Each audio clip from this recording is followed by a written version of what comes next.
Alors, dernière étape de l'animation, nous allons maintenant faire le rendu de cette animation-là. Alors, on va d'abord régler tout, on va procéder au réglage du rendu qui est ici, hein, c'est cette icône-là. Hein, c'est-à-dire cette icône-là va nous permettre de configurer la séquence qu'on va calculer.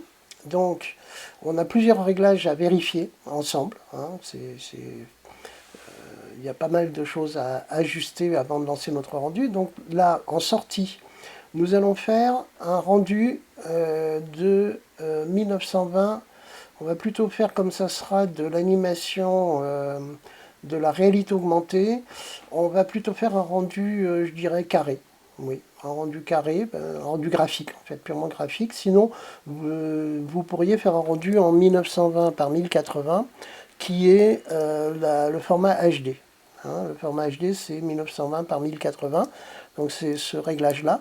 Mais on va plutôt faire un rendu de, je dirais, de 1080, ben, ça va aller vite.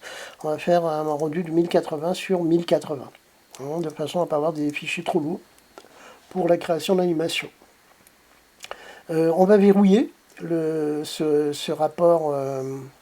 Donc, on va verrouiller le rapport hauteur-largeur. Hein, hop. Et puis, vous gardez la résolution à 72 dpi. Vous faites un format 1.1, hein, fréquence d'image à 25, donc ce qu'on avait réglé tout à l'heure. Et nous allons calculer tout, c'est-à-dire que toutes les images. Toutes les images que vous avez vues tout à l'heure, on s'est réglé de 0 à 250, donc une séquence de 10 secondes, hein, 250 images, 10 secondes. Donc on va faire en intervalle d'image toutes les images. Et on fait un rendu sans trame, c'est de plus en plus rare maintenant des rendus avec des trames. Deuxième réglage, enregistrement. Où est-ce et en quel format va-t-on enregistrer notre projet? Donc dans l'enregistrement, vous allez sélectionner ici le dossier dans lequel vous allez sélectionner l'animation. Donc là, moi, ce que je vous conseille, c'est dans votre dossier dans lequel se trouve tout votre projet, c'est que vous créez un nouveau folder que vous appelez Renders. Voilà. Et dans ce folder, vous créez, par exemple, rendu tête à Toto, on va l'appeler 1. Voilà, rendu tête à Toto 1, et vous l'appelez, vous lui donnez un nom, hein, vous lui dites, bah, ça s'appellera tête à Toto. Tête à Toto, et puis juste par sécu, vous mettez un petit tiret derrière pour séparer ça des numéros qu'il va générer. Donc c'est quel format?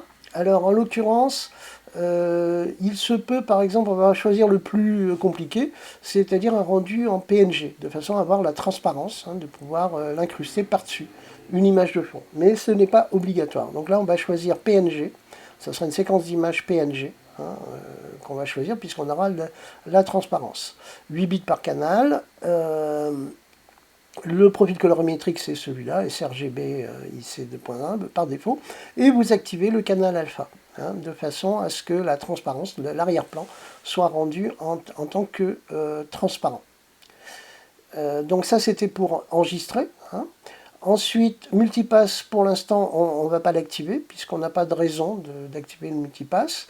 L'anti-aliasing est important, c'est-à-dire que par défaut, l'anti-aliasing est en géométrie, ça vous permet d'avoir un rendu en prévisualisation très très rapide. Là, vous allez passer au mieux.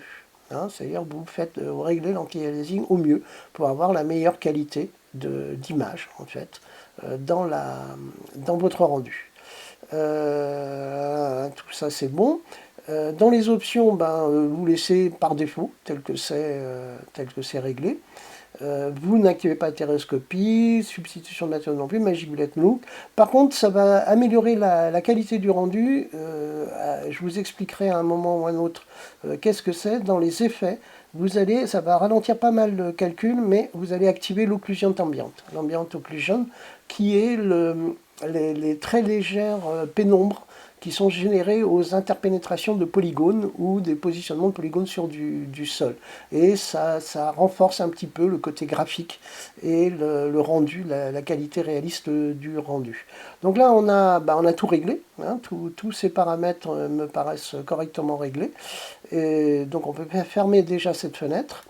on va maintenant régler notre caméra, c'est-à-dire qu'est-ce qu'on va faire comme rendu. Donc vous avez deux solutions à ce moment-là, soit vous faites un rendu, vous positionnez votre fenêtre de travail là où vous voulez que ça soit, et vous aurez ce type de rendu-là, soit vous créez une caméra. Hein, vous créez une caméra qui sera la caméra de rendu. Donc là, elles sont là, les caméras, hein, c'est-à-dire vous les trouvez soit ici, soit certainement dans Créer, ici, là-haut, vous avez les caméras, différentes caméras. Donc vous créez une caméra. Par défaut, regardez ce que j'ai fait. Je me suis positionné dans ce que je voudrais qu'il soit calculé. C'est-à-dire dans la position que je voudrais que soit la caméra de rendu final. On va dire que je veux être dans cette position-là hein, pour le rendu final. À ce moment-là, lorsque je fais créer caméra, il va me créer une caméra, voilà, qui est exactement, normalement, ce qui n'a pas été le cas d'ailleurs, il n'a absolument pas fait ça, dans la position où j'étais, je vérifie, oui, il n'a absolument pas fait ce que je lui demandais, chose curieuse, ça c'est nouveau, c'est un peu embêtant d'ailleurs, attendez, j'ai effacé cette caméra, et j'aimerais bien comprendre pourquoi il ne fait plus ce qu'on lui demande. Ah voilà, bon ben visiblement c'est... j'ai dû me tromper de caméra. Attendez, alors que je comprenne ce que j'ai fait. J'ai bien créé caméra. J'espère. Alors j'ai peut-être créé une caméra de visée. Attendez, je le refais juste pour être certain que je vais dans caméra et je crée bien une caméra. Donc c'est bien caméra. Ah voilà. Donc là ça a fonctionné. Quand vous créez une caméra, vous voyez, j'ai le cadre de ma caméra qui est là. La caméra s'est positionnée exactement de façon à filmer ce que j'ai comme dans ma fenêtre, ce qui fait gagner pas mal de temps. Et quand je clique ici sur ce petit icône, je vois ce que voit la caméra. Alors j'ai deux solutions à ce moment-là, ce que je vous conseille de faire.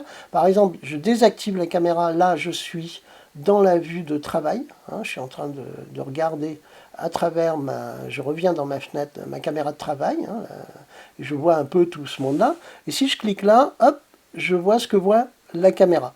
Je vous conseille de la verrouiller. Pour la verrouiller, c'est un sous-menu, hein, faites un clic droit dessus, et quelque part, ils l'ont caché, alors je crois que c'est dans les rendus, propriété de rendu, non c'est pas dans les rendus, programmation, ils ont caché le menu de protection, hein, propriété de rigging, voilà.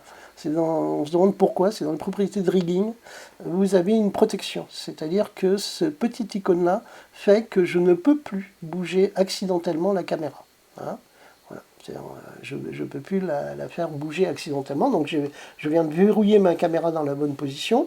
Je vérifie la qualité de ce que j'ai comme rendu. On va dire que pour l'instant ça me convient à peu près. Hein, bien évidemment tout ça c'est améliorable.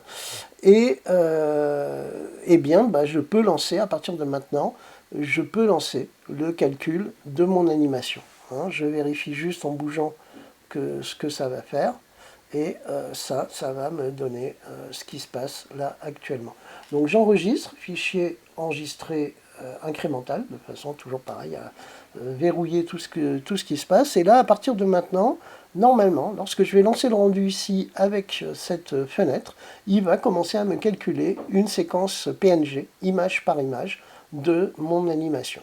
Donc on le fait, clic, et voilà, c'est parti. Vous voyez ?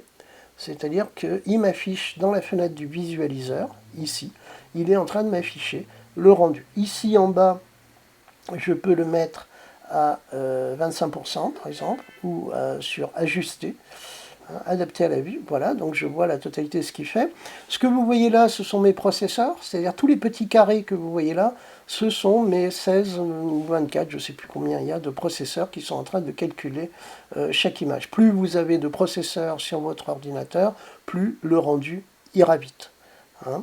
Donc là, il est en train de me fabriquer toutes les images.